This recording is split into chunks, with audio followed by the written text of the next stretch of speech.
just going to start sketching. I love this little case. I won this actually in an online art competition a couple of months ago.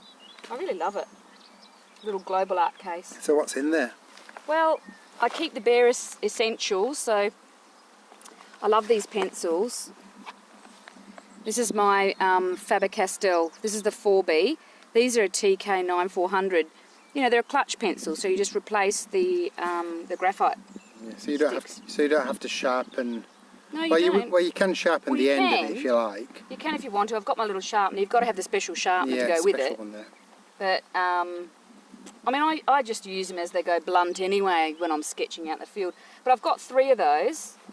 These are fantastic, you know. I mean, I know it's quite an expensive outlay to buy the actual holder at first, but they're so worth it.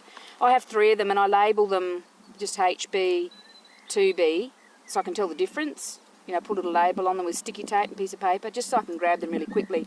I have 3 of them, HB, 2B and 4B.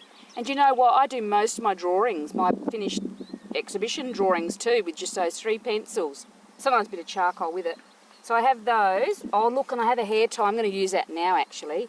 My hair's driving me nuts. So I always keep hair ties in there because you never know when you need to pull your hair back.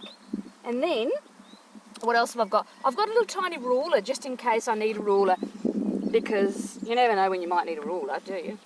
A plain plastic eraser, a normal pen if I want to do some writing, and then a black pen, because black pen's really good for sketching with as well, you know, because you can't erase with the black pen. Depends on what mood I'm in. Oh, and I've got some putty eraser, but I don't use that when I'm out in the field. Basically, when I'm out on location, it's not actually about the sketching process at all.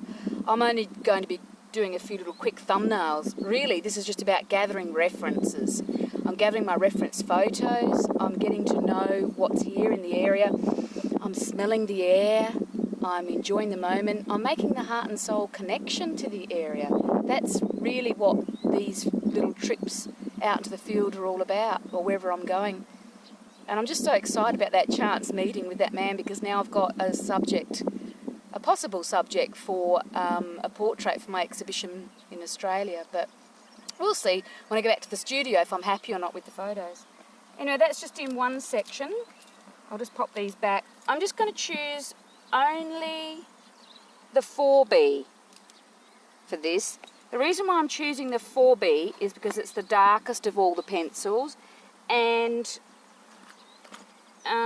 it will pick up all the details, and I can add a bit of shading if I want, because sometimes in my thumbnails I like to give a bit of shading, a bit of light and shade.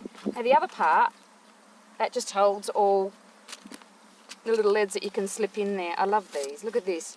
You just pull it out like that. What am I doing?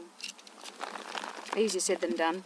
You pull it out like that, and then it just folds back. Look at that. And then you just pull one of the... That's quite ingenious, isn't it? I know, I love it. Do you know, it's funny, I just love all these art materials, these things, you know, as much as using them. I think this is just wonderful. And you know what's so great about it is that you know you're not going to break your pencil and be concerned about that.